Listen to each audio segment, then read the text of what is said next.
My name's Michael Franti, and I used to be in the Beatniks, and then I was in a group called Disposable Heroes of Hypocrisy, and now I have a group called Spearhead.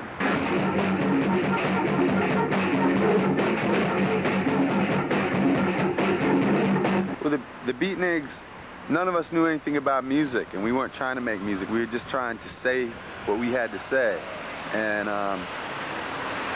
you know, the name Beatniks comes from, of course, like being in San Francisco, the whole like beatnik, you know, Jack Kerouac poetry type of scene. But we were trying to relate the scene that was happening with us in a black context here in San Francisco.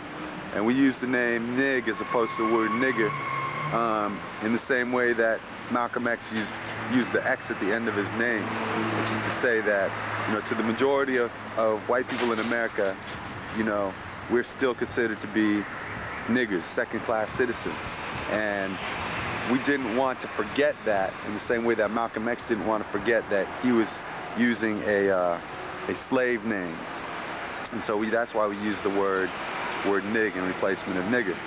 And you know, we started getting into you know, finding objects and making them into instruments. We would take springs and we put contact mics on them. We would take garbage cans, we would take gas tanks, whatever we could find just in the city, and try and make it into something that had a cool sound to it. And then everybody in the band was basically very rhythmic and a drummer, and we wanted to sort of combine technology.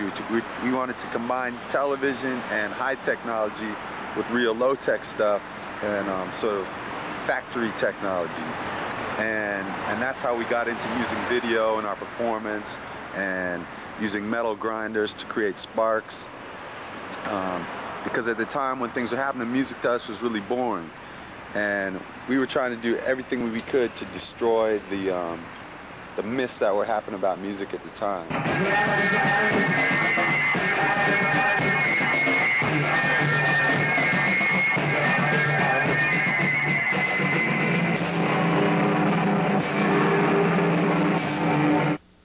Nature, sitting in the green grass, watching the strange world advance. Nature, at the beach, watching rocks smashing the pebbles, whispering the sea. And people often ask me, Michael, you love nature so much, why is it that you live in the city, where the only green grass and crushed rock that you can smoke through a pipe? Well, I look at them and I tell them, because people live in the city. People are the best part